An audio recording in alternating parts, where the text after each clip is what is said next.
Hi everyone, today I'm going to show you how to transform a boring intros into a click-worthy hooks with the Arcade's AI hook generator. Let's get started. First thing you need to do is to access the Arcade's hook generator. Just go to the arcades.com and sign up or log in. Then navigate to the hook generator tool under the content or ads tool.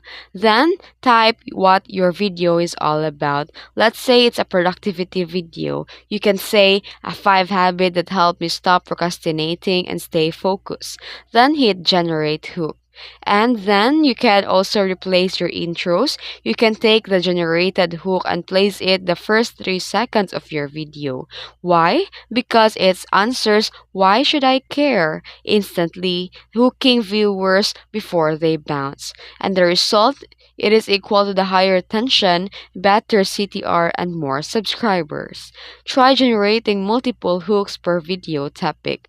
Arcades gives you a variety of curiosity, pain point, storytelling, so you can test and optimize. And that's how you turn unforgettable intros into our viral openers using the Arcades. If you found this video tutorial helpful, don't forget to like and subscribe for more tips. Thanks for watching.